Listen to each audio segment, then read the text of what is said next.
Hello everyone, welcome to Tara IAS. Think IAS, think Tara. My name is Sai Ram Sampath Rao. ఎలా ఉన్నారు అందరూ?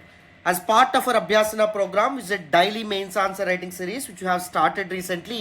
ఈరోజు Saturday కాబట్టి మనం ఎస్ఏ పేపర్ నుంచి క్వశ్చన్ పిక్ చేసుకోవడం అనేది జరిగింది. 2017లో అడిగినటువంటి ఇంపార్టెంట్ ప్రీవియస్ ఇయర్ క్వశ్చన్. దీన్ని కాంప్రహెన్సివ్గా డిస్కస్ చేసే ముందు let me tell you something about our Abhyasana program, daily mains answer writing program. మనం ప్రతిరోజు on daily basis from Monday to Saturday, Monday GS paper 1 నుంచి, ట్యూస్డే జిఎస్ పేపర్ 2 నుంచి, Wednesday GS paper 3 నుంచి, Thursday GS paper 4 నుంచి, Friday ఆ వీక్లో ఉన్నటువంటి important current affairs మీద ఒక మెయిన్స్ క్వశ్చన్ ఫ్రేమ్ చేసి దాన్ని డిస్కస్ చేస్తాం. అండ్ సాటర్డే వచ్చేసి ఎస్ఏ పేపర్కి సంబంధించినటువంటి క్వశ్చన్ పిక్ చేసుకొని డీటెయిల్డ్గా కాంప్రహెన్సివ్గా డిస్కస్ చేస్తాం. ప్రతిరోజు ఆన్ డైలీ బేసిస్ ఒక మెయిన్స్ క్వశ్చన్ని మనం పిక్ చేసుకొని డిస్కస్ చేయడం ద్వారా ఆర్గానిక్గా మీకు మెయిన్స్ ఆన్సర్ రైటింగ్ సంబంధించినటువంటి all the important skill set అనేటువంటిది ఆటోమేటిక్గా బిల్డ్ అవ్వడం అనేది జరుగుతుంది. And how this particular program transforms your answer writing skill and how you can make maximum out of Abhyasana ఒకసారి చెప్తాను చూడండి. ప్రతిరోజు ఉదయం 6 గంటలకి మనం ఆ రోజు డిస్కస్ చేయబోయే క్వశ్చన్ మన కమ్యూనిటీ పేజ్లోను అండ్ టెలిగ్రామ్ ఛానల్లోనూ అప్లోడ్ చేసుకుంటాం. అదే రోజు మధ్యాహ్నం 12 గంటలకల్లా మీరు ఈ ఫార్మేట్లో మీ నేమ్ అండ్ డేట్ అండ్ దాంతోపాటు పేపర్ నేమ్ కలిపి answer@gmail.com ఆన్సర్ అనేటటువంటిది పీడిఎఫ్ రూపంలో మీరు మాకు సెండ్ చేస్తే with in 24 hours detailed and comprehensive feedback అనేటటువంటిది మీకు తిరిగి వస్తుందన్నమాట. అర్థమైందా? మీరు తెలుగు రాష్ట్రాల్లో, తెలుగు స్టేట్స్లో ఎక్కడ టెస్ట్ సిరీస్ ప్రోగ్రామ్ తీసుకున్నా ఇంత డీటెయిల్డ్ అండ్ ఇంత కాంప్రహెన్సివ్, ఇంత పిన్ పాయింట్ ఫీడ్బ్యాక్ మీకు ఎక్కడా లభించదు. సో చక్కగా అభ్యాసన ప్రోగ్రామ్ ఏదైతే ఉందో దీన్ని ఉపయోగించుకునే ప్రయత్నం చేయండి for your daily mains answer writing practice. And అదే రోజు సాయంత్రం 4 గంటలకి detailed and comprehensive explanation video మన తారా ఐఏఎస్ యూట్యూబ్ ఛానల్లో మీకు అప్లోడ్ అవుతుందమ్మా. ఓకేనా? సో అభ్యాసన ప్రోగ్రామ్ని మీరు రిలెంట్లెస్గా ప్రతిరోజు ఫాలో అవడం వల్ల it will definitely transform your answer writing skill. That is what I can guarantee you. మరి ఈరోజు మన ఎస్ఏకి సంబంధించినటువంటి క్వశ్చన్లోకి వెళ్లే ముందు let me ask you one thing. మనం ఆన్ డైలీ బేసిస్ ప్రతిరోజు కంటెంట్ మాత్రమే మన యూట్యూబ్ ఛానల్లో అప్లోడ్ చేసుకుంటున్నాం. No apprehensions, no click baits, no unnecessary stuff. మీరు మన ఛానల్ ఫాలో అయితే మీకు అర్థమవుతుంది. సో మీకు మనం పెడుతున్నటువంటి ఎఫర్ట్స్ నచ్చుతున్నట్టయితే, మన ఎఫర్ట్స్ ఏవైతే ఉంటే వాటిని అక్నాలెడ్జ్ చేయాలనుకుంటే please do hit that big fat like button. Explanation ఎలా ఉందో కామెంట్ చేయండి. మీ ఫ్రెండ్స్ అండ్ ఫెలో ఆస్పిరెంట్స్కి కూడా మన వీడియోస్ని షేర్ చేసే ప్రయత్నం చేయండి. ఛానల్ని ఇంకా సబ్స్క్రైబ్ చేసుకోలేదా? సబ్స్క్రైబ్ చేసుకోండి. తెలుగు రాష్ట్రాల నుంచి UPSC civil service examination prepare అవుతున్న స్టూడెంట్స్ అందరి కోసం మనం చాలా చాలా చాలా మంచి ఇనిషియేటివ్స్తో ముందుకు రాబోతున్నాం. అండ్ తెలుగు స్టేట్స్ నుంచి, ఎస్పెషల్లీ సౌత్ ఇండియా నుంచి ఇలాంటి diverse and very well advanced ఇనిషియేటివ్స్ని ఒక ఇన్స్టిట్యూట్, ఒక అకాడమీ తీసుకొస్తుందా అని మీరు ఆశ్చర్యపోయేలాంటి చాలా ఇనిషియేటివ్స్తో మేము ముందుకు రాబోతున్నాం. So make sure you subscribe to our channel. So without any further delay మనం ఏం చేద్దాం, టుడేస్ ఎస్ఏ క్వశ్చన్ ఏదైతే ఉందో దాన్ని డిస్కస్ చేద్దాం. సో క్వశ్చన్ ఒకసారి చదువుతున్నాను చూడండి. Social media is inherently a selfish medium domain. 2 important keywords ఉన్నాయి. One is social media and second one social medium domain. ఈ 2 keywords ఏవైతే ఉంటాయో వాటిని మీరు తప్పకుండా మీ మైండ్లో పెట్టుకోవాలి, especially for the brainstorming phase of your SA writing. ఓకేనా? బట్ ఈ పర్టికులర్ క్వశ్చన్ని డిస్కస్ చేసే ముందు నేను ఎస్ఏ యొక్క ఫార్మాట్ ఏదైతే ఉందో, మీ ఎస్ఏ పేపర్ ఫార్మాట్ ఎలా ఉంటుంది, సో ఏ విధంగా మీరు అప్రోచ్ అవ్వాలి, ఇవన్నీ ఒకసారి కొద్ది నిమిషాలు నేను మాట్లాడతాను, జాగ్రత్తగా వినాలి నాన్న. సో మన యూపీఎస్సీ ఎస్ఏ పేపర్లో మొత్తం 2 sections అనే ఉంటాయి. సెక్షన్ ఏ అండ్ దాంతోపాటు సెక్షన్ బి. సెక్షన్ ఏలో మీకు 4 questions అనేటటువంటివి ఇస్తారు. 1, 2, 3, 4 అండ్ సెక్షన్ బిలో మీకు 4 questions అనేటటువంటివి ఉంటాయి. సో ఈ సెక్షన్ నుంచి, ఈ 4 questions నుంచి మీరు ఒక క్వశ్చన్ అటెంప్ట్ చేయాల్సి ఉంటుంది. అండ్ ఈ 4 questions నుంచి మీరు ఒక క్వశ్చన్ అనేటటువంటిది అటెంప్ట్ చేయాల్సి ఉంటుంది. అండ్ మొత్తం ఎస్ఏ పేపర్ మనకి 250 మార్క్స్ కాబట్టి ఒక క్వశ్చన్ ఎన్ని మార్క్స్కి ఉంటుంది? 125 మార్క్స్కి ఉంటుంది. ఓకేనా? ఎన్ని మార్క్స్కి? 125 మార్క్స్కి ఉంటుంది. అండ్ మొత్తం మీకు 3 hour ఎగ్జామినేషన్ ఉంటుంది కాబట్టి ఒక ఎస్ఏ రాయడానికి మీకు 1 hour 30 minutes టైం ఉంటుంది అనమాట. ఈ 1 hour 30 minutesలో some good sum of time, that is 15 minutes మీరు brainstorming and the skeleton of the essay form చేయడానికి మీరు ఉపయోగించుకుంటారు. And the rest of the time, that is 1 hour 15 minutes essay రాయడం మీద మీరు ఫోకస్ చేయాలి. అండ్ ఎన్ని పేజెస్లో రాయాలి? 1000 to 1200 words అన్నారు కాబట్టి 10 to 11 పేజెస్లో రాసేటటువంటి ప్రయత్నం చేయాలి. అండ్ చాలామంది జిఎస్లో మనం పాయింట్ వైజ్గా రాస్తాం. సో ఎస్ఏలో ఎలా రాయాలి? స్మాల్ పారాగ్రాఫ్స్లో మీ ఆన్సర్ అనేటటువంటిది ఉండాలి. అండ్ ఈచ్ పారాగ్రాఫ్ మధ్య బెటర్ కనెక్షన్ అండ్ కనెక్టివిటీ అనేటటువంటిది కూడా ఉండాలి. మీ ఎస్సేస్ అనేటువంటివి రేషనల్గా ఉండాలి, లాజికల్గా ఉండాలి, సైంటిఫిక్ టెంపర్ని కలిగి ఉండాలి అండ్ రిలవెంట్గా ఉండాలి. You need to stay as closely as possible to the central idea of the question, the keywords mentioned in the question. Relevance is sacrosanct. పదే నేను చాలాసార్లు ఆన్సర్ రైటింగ్ క్లాసుల్లో చెప్తున్నాను, మీకు అర్థమవుతుందని అనుకుంటున్నాను. And just like all of your mains answers, even ఎస్ఏలో కూడా 3 కంపోనెంట్స్ ఉంటాయి.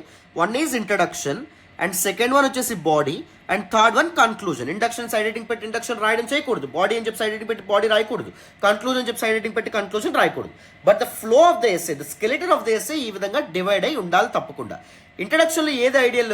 ఇంట్రడక్షన్లో ఒక ఎనెక్డోట్ రాయడం కానీ, ఒక షార్ట్ స్టోరీని రాయడం ద్వారా కానీ, లేకపోతే ఒక స్ట్రైకింగ్ క్వశ్చన్ అడగడం ద్వారా కానీ, ఒక ఇంట్రెస్టింగ్ కొటేషన్ రాయడం కానీ, లేకపోతే ఒక ఇంపార్టెంట్ డేటా పాయింట్ మెన్షన్ చేయడం ద్వారా కానీ ఒక ఎస్ఏని మీరు ఇంట్రడ్యూస్ చేయొచ్చు. ఎస్ఏ యొక్క ఇంట్రడక్షన్ మీకు ఆర్గానిక్గా బిల్డ్ అవ్వాలంటే you need to read op ed articles in your the Hindu newspaper or Indian Express. అమ్మ హిందూలో కానీ ఇండియన్ ఎక్స్ప్రెస్లో ఒపెడ్ ఆర్టికల్స్ వస్తాయి. వాటిని మీరు చదివి క్లోజ్గా అబ్జర్వ్ చేసి try to derive generalisations out of it. అక్కడ ఆథర్స్ ఏ విధంగా ఒక పర్టికులర్ వాళ్ళ యొక్క ఒపిడ్ ఆర్టికల్స్, ఒపీనియన్ ఆర్టికల్ ఏ విధంగా ఇంట్రడ్యూస్ చేస్తూ ఉన్నారు, ఏ రకంగా కన్క్లూడ్ చేస్తూ ఉన్నారు అనేటటువంటి విషయాన్ని పసిగట్టే ప్రయత్నం చేయండి అమ్మ. ఓకేనా? So take it as a daily exercise, మీకు చాలా ఉపయోగపడుతుంది ఎస్ఏ రాయడంలోను. అండ్ దాంతోపాటు సీసాట్లో కూడా మీకు ఒపిడ్ ఆర్టికల్స్ మీకు చాలా బాగా ఉపయోగపడతాయి కాంప్రహెన్షన్ సంబంధించినటువంటి క్వశ్చన్స్లో. Follow these important insights and trust me, you will thank me later for your main score. ఓకేనా? మళ్ళీ చెప్తా ఉన్నాను. సో అయితే ఇప్పుడు మనం మాట్లాడకపోయే క్వశ్చన్ చూడండి. Social media is inherently a selfish medium domain అన్నారు. మనం లాస్ట్ వీక్ మీరు గమనిస్తే మనం మీడియా ఎథిక్స్ గురించి ఒక ఎస్ఏ ఫ్రేమ్ చేసి మనం డిస్కస్ చేయడం అనేది జరిగింది. ప్రీవియస్ ఇయర్ క్వశ్చన్ డిస్కస్ చేసాం. ఇప్పుడు సోషల్ మీడియాకి సంబంధించి క్వశ్చన్ ఏదైతే ఉందో దాన్ని మనం మాట్లాడుతున్నాం. Here the argument is that social media is being used as a selfish medium rather than a socially acceptable medium or socially accustomable medium. So ఇది ఇక్కడ ఇంపార్టెంట్ ఆర్గ్యుమెంట్. అంటే మన సెల్ఫిష్ పర్పజెస్ కోసం మనం సోషల్ మీడియాని పీపుల్ ఉపయోగిస్తున్నారు, social media ఆ విధంగానే తయారవుతుంది అనేటటువంటి ఒక నెగటివ్ కన్సెంట్, నెగటివ్ టోన్ ఉన్నటువంటి ఒక ఆర్గ్యుమెంట్గా మనం చెప్పొచ్చు.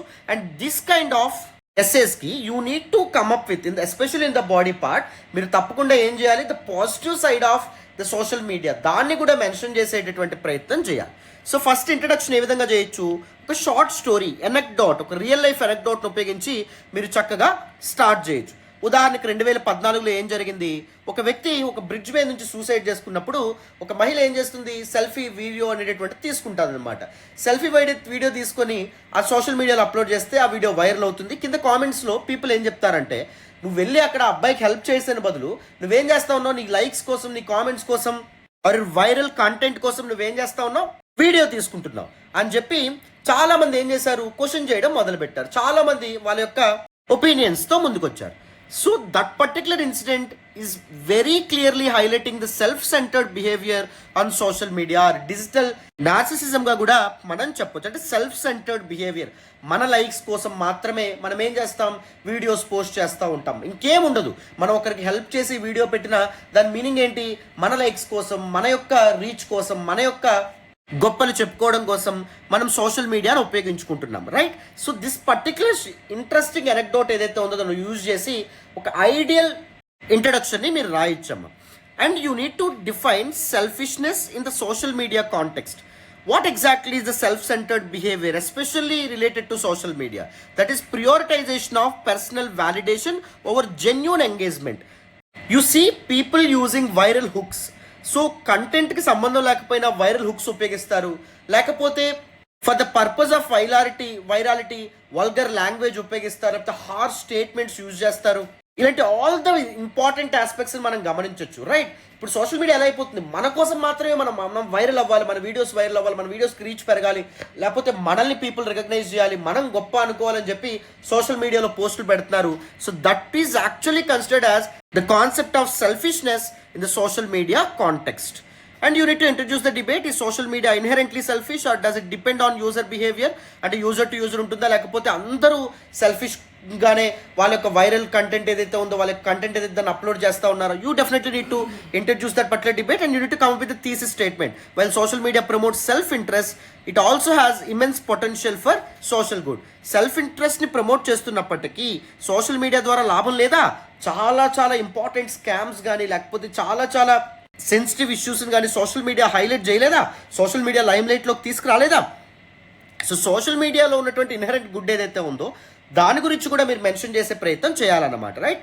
Just like that you need to introduce your answer and you need to come up with both the arguments. You need to provide arguments in favor of this particular statement. You need to come up with the arguments against this particular statement. First, for example, the first part of your answer, social media is inherently a selfish medium domain. దాన్ని support చేస్తూ మనం ఎలాంటి ఆర్గ్యుమెంట్స్తో ముందుకు రావచ్చు? Echo ఛాంబర్స్గా social media అనేటటువంటిది ఉంది. Because ఎందుకు echo chambers అంటున్నామంటే చూడండి, ఇప్పుడు for example you are a fan of Pawan Kalyan అనుకోండి, right? Film actor Pawan Kalyan.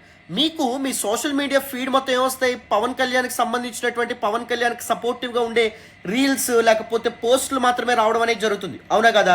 For example you are a fan of Revanth Reddy అనుకోండి, రేవంత్ రెడ్డికి సపోర్ట్గా ఉండే వస్తాయి. అండ్ కేసీఆర్ని ఎప్పుడు తిడుతూ కేసీఆర్కి ట్రోల్ చేస్తుండే వీడియోస్ కూడా మీ దీనిలో వస్తాయి. సో మీరు ఏదైతే వ్యాలిడ్ పాయింట్గా భావిస్తున్నారో దాన్ని మాత్రమే మీకు మీ సోషల్ మీడియా ప్లాట్ఫామ్స్ ఏవైతే ఉన్నాయో వండి వారుస్తాయి.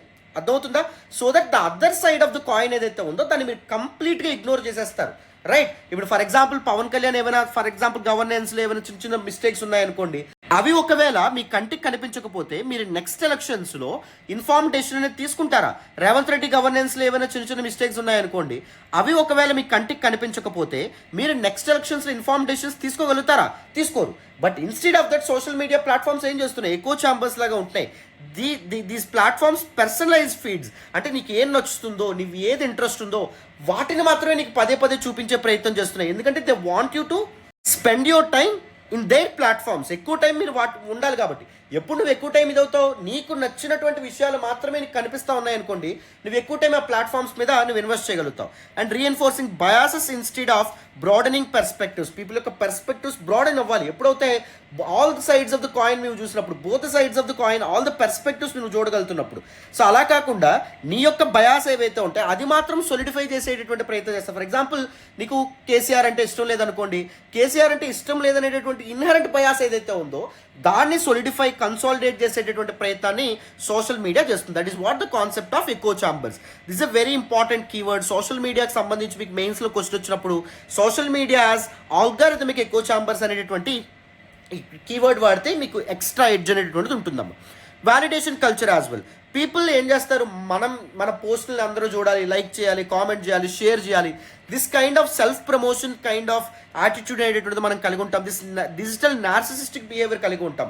అంటే డిజిటల్ మీడియాలో నేను అందరికంటే గొప్పగా కనిపించాలి, నా ఫోటోలు బాగుండాలి, నేను ఈ ప్లేసెస్లో తిరగాలి, ఇక్కడ ట్రావెల్ చేసి ఫోటోలు దిగాలి అనేటటువంటి సెల్ఫ్ సెంటర్డ్ బిహేవియర్ ఏదైతే ఉందో అది కూడా మనకు కనిపిస్తుంది. Influencer economy and transactional relationships as well. Usually మీరు ఇది గమనిస్తారు, ఇన్ఫ్లుయెన్సర్లు చెప్పారని చెప్పి చాలా మంది ప్రొడక్ట్స్ కొంటా ఉంటారు. ఇన్ఫ్లుయెన్సర్స్ సజెస్ట్ చేశారని చెప్పి రెస్టారెంట్స్కి వెళ్తారు. ఇన్ఫ్లుయెన్సర్స్ సజెస్ట్ చేశారని చెప్పి ఒక ట్రావెల్ ఏజెన్సీతో ట్రావెల్కి వెళ్తారు. But rather than authentic reviews అనేటువంటి ఫాలో అవుతారా? లేదు. ఇన్ఫ్లుయెన్సర్లు ఏం చెప్తే అది చేసేటటువంటి పరిస్థితికి పీపుల్ వెళ్తారు. So that people will be losing their hard and money for substandard experience and performative activism as well. Many people engage in superficial activism for social optics rather than genuine impact. అంటే చెప్పాను కదా, vulgar language ఉపయోగించడం కానీ లేకపోతే మీకు very weird clothing అనేటటువంటిది వేసుకొని కనిపించడం కానీ లేకపోతే పీపుల్ని హుక్ చేయడానికి ఒక వియర్డ్ ప్రాక్టీసెస్తో స్టార్టింగ్లో ముందుకు రావడం కానీ ఇవన్నీ మీరు గమనించుంటారు. So these are some important ఛాలెంజెస్గా మనం చెప్పొచ్చు. అంటే జెన్యూన్గా పెర్ఫామ్ చేసే వాళ్ళు ఎవరైతే ఉంటారో వాళ్ళకంటే ఇలా వియర్డ్గా వికృతంగా ఉండేటటువంటి వాళ్ళు ఎవరైతే చేస్తారో వాళ్ళకి రీచ్ అనేటటువంటిది ఉండే పరిస్థితి ఏర్పడుతుంది అనమాట. This a very important drawback కింద మనం చెప్పొచ్చు అమ్మా, రైట్? సో నెక్స్ట్ మనం ఏం చేస్తాం, argument against this particular statement, that is social media is inherently selfish medium domain అనే దానికి వ్యతిరేకమైనటువంటి ఆర్గ్యుమెంట్స్ లైక్ సోషల్ మీడియా యొక్క యూజెస్ ఏవైతే ఉంటాయో వాటి గురించి కూడా మెన్షన్ చేయాలి. సో కౌంటర్ ఆర్గ్యుమెంట్స్ చూడండి, social media as a force for good. Social media and activism, for example me two movements కానీ క్లైమేట్ యాక్టివిజం, క్రైసిస్ రెస్పాన్స్, ఈ విషయంలో social media is important tool కింద మారడం అనేది జరిగింది. Educational purpose and knowledge sharing విషయంలో కూడా for example LinkedIn, YouTube, Ted talks ఇవన్నీ చాలా చాలా ఇన్ఫర్మేటివ్ కంటెంట్ పీపుల్కి తీసుకెళ్లడం అనేది జరుగుతుంది. Support networks and mental health advocacy, people ఒకరితో ఒకరు కనెక్టెడ్గా ఉండడం వల్ల ఈ డిజిటల్ ప్లాట్ఫామ్స్ ద్వారా ఈ లోన్లీనెస్ నాటివి దూరం అవ్వడం అనేటువంటిది జరుగుతుంది, రైట్? ఇది ఒకటి important thing. And humanitarian efforts and crisis response, social media కారణంగా న్యాచురల్ డిజాస్టర్ సమయంలో, ఎమర్జెన్సీస్ సమయంలో ఎవరికైతే హెల్ప్ అవసరం అవుతుందో వాళ్ళకి సరైన టైంకి హెల్ప్ అనేటటువంటిది చేరుతుంది. ఫర్ ఎగ్జాంపుల్, ఒకరు నేను పలానా వాళ్ళకి హెల్ప్ చేశాను, లేకపోతే పలానా అన్నదానం చేశాను, లేకపోతే పలానా వాళ్ళకి ఆర్ఫనేజ్కి నేను డొనేషన్ ఇచ్చాను అని చెప్పి ఎవరైనా పోస్ట్ పెట్టారనుకోండి, దాన్ని ఇన్స్పిరేషన్గా తీసుకొని కూడా పీపుల్ ఏం చేయొచ్చు, ఇలాంటి మంచి పనులు చేయొచ్చు. దానివల్ల end of the day the vulnerable sections ఎవరైతే నీడీ ఉంటారో వాళ్ళకి హెల్ప్ అవ్వడం అనేటువంటి జరుగుతుంది, అవునా కాదా? And now let us look at the psychological and societal impact of selfish social media usage. First mental health issues అనేటువంటి ఎక్కువ ఉంటాయి. ఫర్ ఎగ్జాంపుల్, ఒకప్పుడు టిక్టాక్ అనేటువంటి సోషల్ మీడియా ప్లాట్ఫామ్ అనేది ఉండేది. అప్పుడు టిక్టాక్లో చాలా ఇన్ఫ్లుయెన్సర్స్గా ఒక వెలుగు వెలిగినటువంటి వాళ్ళందరూ టిక్టాక్ బ్యాన్ అయిన తర్వాత చాలామంది డిప్రెషన్లోకి వెళ్ళిపోయారు. చాలామంది యాంగ్జైటీ లాంటి ఇంపార్టెంట్ మెంటల్ డిజార్డర్స్ ఏవైతే ఉంటాయో వాటి బారిన పడ్డారు. సో ఇప్పుడు ఉన్నటువంటి the growing social media platforms like Instagram అవ్వచ్చు, ఫేస్బుక్ అవ్వచ్చు, యూట్యూబ్ రీల్స్ అవ్వచ్చు, లింక్డ్ఇన్ అవ్వచ్చు, ఇలాంటి వాటిలో వాళ్ళు పెర్ఫామ్ చేయలేక వాళ్ళకి కావాల్సినటువంటి వాళ్ళు డెస్పరేట్గా కోరుకునేటువంటి లైక్స్, కామెంట్స్, షేర్స్ రాక ఎంతోమంది మెంటల్ హెల్త్ ఇష్యూస్లోకి జారిపోవడం అనేది జరిగింది. And comparison culture as well. People వాళ్ళ యొక్క గుడ్ టైమ్స్ మాత్రమే సోషల్ మీడియాలో పోస్ట్ చేస్తారమ్మా, వాళ్ళ యొక్క బ్యాడ్ టైమ్స్, వాళ్ళ యొక్క స్ట్రగుల్స్ సోషల్ మీడియాలో ఎక్కువ మంది పోస్ట్ చేయరు, right? So these unrealistic expectations అనేటువంటి దాని కారణంగా వస్తాయి. ఇప్పుడు ఫర్ ఎగ్జాంపుల్, ఒకరు మాల్దీవ్స్ వెళ్ళారనుకోండి కప్పులు, వెంటనే వేరే వాళ్ళు పోస్ట్ చూసిన వాళ్ళు ఏం చేస్తారు, కప్పులు అనుకోండి మనం కూడా మాల్దీవ్స్ వెళ్దాము. దీస్ అన్రియలిస్టిక్ ఎక్స్పెక్టేషన్స్ పెరిగిపోతాయి. ఒకవేళ జరగకపోతే డిస్సాటిస్ఫాక్షన్స్ విపరీతంగా పెరిగిపోతాయి. ఒకరు కార్ కొనుక్కున్నారు చూడండి, లేకపోతే ఒక హౌస్ కొనుక్కున్నారు చూడండి, ఒక ల్యాండ్ కొనుక్కున్నారు చూడండి, మనం ఎందుకు కొనుక్కోలేకపోతున్నాం, లేకపోతే ఒకరు ఇంత ఎర్న్ చేస్తున్నారు, అంత ఎర్న్ చేస్తున్నారు, మనం ఎందుకు ఎర్న్ చేయలేకపోతున్నాం. దిస్ కంపారిజన్ కల్చర్స్ ఏవైతే ఉంటాయో విపరీతంగా పెరిగిపోతాయి. మిస్ఇన్ఫర్మేషన్ కూడా విపరీతంగా పెరిగిపోతుంది. సెన్సేషనలిజం అండ్ ఫేక్ న్యూస్ ఏవైతే ఉంటాయో అవి పీపుల్ యొక్క థాట్ ప్రాసెస్ని, పీపుల్ యొక్క థింకింగ్ని, బిహేవియర్ని ఇంపాక్ట్ చేయడం అనేటువంటి జరుగుతుంది. Privacy concerns as well. Users trade personal data for visibility often annoyingly. తెలియకుండానే మన పర్సనల్ నెంబర్స్ మనం షేర్ చేసేస్తూ ఉంటాం, మేము మీకు హెల్ప్ చేస్తామని, లైక్స్ కోసమో, లేకపోతే నన్ను జెన్యూన్గా అనుకుంటారనో, నేను క్రెడిబుల్గా అనుకుంటారనో. సో ఆ పర్సనల్ డేటా బయటకు లీక్ అవ్వడం వల్ల కూడా చాలా మంది ప్రాబ్లమ్స్ ఫేస్ చేస్తున్నారు. ప్రైవసీ కన్సర్న్స్ కూడా సమ్ సీరియస్ ఇంపార్టెంట్ ఇష్యూస్ కింద మనం చెప్పొచ్చు. And how we need to conclude, a balanced perspective ఉండాలి. సో ద థీసిస్ స్టేట్మెంట్ ఏదైతే ఉందో దాన్ని మళ్ళీ రీస్టేట్ చేయాలి. Social media is not inherently selfish, but it's design pastors self interest. ఆ డిజైన్లో కొన్ని కీ చేంజెస్ తీసుకురాగలితే సోషల్ మీడియాని మనం లార్జర్ పబ్లిక్ ఇంట్రెస్ట్ కోసం ఉపయోగించవచ్చు అని చెప్పి మీరు మాట్లాడొచ్చు. Highlights it's dual nature. It can be used for both personal gain and collective good కోసం కూడా ఉపయోగపడుతుంది సోషల్ మీడియా అని చెప్పి మెన్షన్ చేస్తే బాగుంటుంది. And responsible usage is very important. Mindful engagement and ethical digital behaviour అనేటువంటిది వెరీ వెరీ ఇంపార్టెంట్ అనే విధంగా మీరు మెన్షన్ చేస్తారు. And final that social media is a tool that mirrors its users. It can either amplify self obsession or drive meaningful change. People యొక్క బిహేవియర్ని guess చేయడానికి, people ఎలా ఆలోచిస్తున్నారో తెలుసుకోవడానికి సోషల్ మీడియా ఒక ఇంపార్టెంట్ టూల్. ఇది సెల్ఫ్ అబ్సెషన్ ఏదైతే ఉందో, సెల్ఫ్ సెంటర్డ్ బిహేవియర్ని యాంప్లిఫై చేసినప్పటికీ ఒక మీనింగ్ఫుల్ చేంజ్ని కూడా డ్రైవ్ చేస్తుంది, దానికి కారణం అవుతుంది సరైన పద్ధతిలో ఉపయోగిస్తే అనే విధంగా మీరు ఒక బ్యాలెన్స్డ్ పర్స్పెక్టివ్తో కన్క్లూడ్ చేయొచ్చమ్మ, రైట్?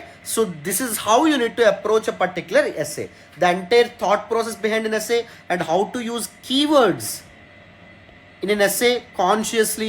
ఇవన్నీ మీకు అర్థమైంది అనుకుంటున్నాను. ఆల్ ద ఆర్గ్యుమెంట్స్ ఏ విధంగా మీరు మెన్షన్ చేయొచ్చో కూడా మీకు క్లారిటీ వచ్చిందని అనుకుంటాను, right? This is all about this particular topic నాన్న. This all about this particular session. Thank you so much for all the support and all the love so far. మీకు మన sessions నచ్చుతున్నట్టయితే please do hit that big fat like button. Explanation ఎలా ఉందో comment చేయండి. మన friends and fellow aspirants కూడా మీ వీడియోస్ని share చేసే ప్రయత్నం చేయండి. Thank you so much for all the support once again. Thank you so much. Bye అమ్మా.